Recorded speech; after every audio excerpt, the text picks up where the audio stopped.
What's good, y'all? I hope y'all been doing well. I know it's been a long time, but the Lord has been working, and I pray He's been doing the same in y'all's lives. With that being said, the good Lord put on my heart today to talk to y'all about turning to God, and I have some words from the prophet Isaiah, who was an Old Testament prophet who lived and relayed the message of God 800 years before Christ came and roamed the earth. I stumbled across these verses yesterday, and they really pierced my heart. Isaiah 65 verses 1 through 5 read, I revealed myself to those who did not ask for me.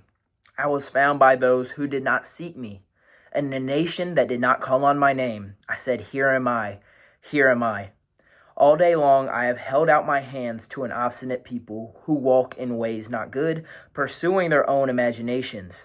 A people who continually provoke me to my very face, offering sacrifices in gardens and burning incense on altars of brick, who sit among the graves and spend their nights keeping secret vigil, who eat the flesh of pigs and whose pots hold broth of impure meat, who say, keep away, don't come near me, for I am too sacred for you. Such people are smoke in my nostrils, a fire that keeps burning all day. And when I hear these verses, I think of a few things.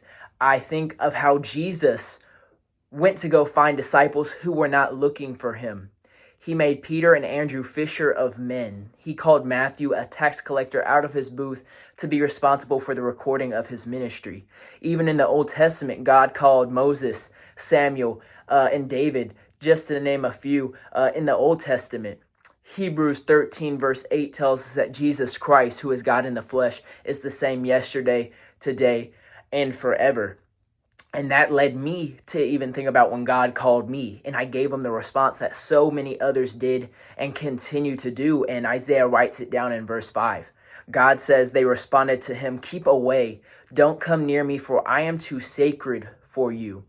And although we might not say these words to God verbatim, that is where our heart is postured when we ignore his call and tell him no. We are essentially putting ourselves above God, who is the creator of the universe. But as God says in Isaiah, he holds out his hands to an obstinate people all day long.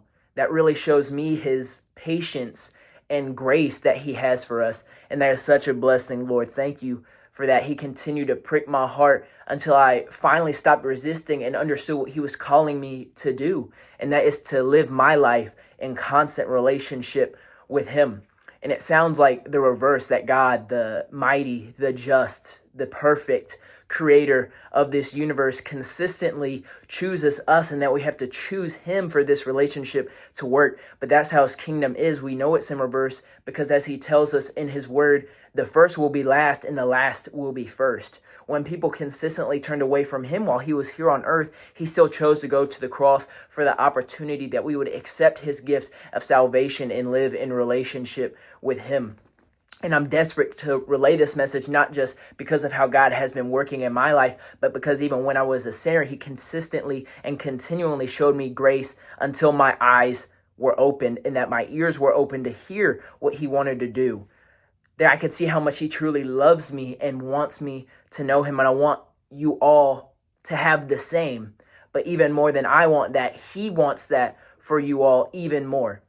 And for those that this message resonates with, please stop turning away to God's call and open your eyes to the reality of who he is, but also how much he loves you and how desperately he wants you to know him.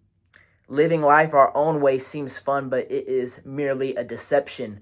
We do not know love, nor joy, nor peace, nor forbearance, no gentleness, nor patience. And the list continues to go on until we truly know God and live in true relationship with him. And for those asking, how do I do that? It's the gospel. It's realizing that we are sinners and that God's standard is perfection. Our sin has separated us from God, and without Christ, we are sent to hell. But God loved us so much that he came down on earth in the flesh, doing what we could not do, living a perfect life, being the ultimate sacrifice for all people, just for the opportunity that we would accept his gift of salvation and live in relationship with him. And as you know, if y'all have any questions, please hit my phone. I'm praying for y'all. But I'm also here just to talk. I really love and I appreciate y'all. God is so good, and he always will be Pray y'all are well, and I pray that God continues to work in your lives. And as always, God bless.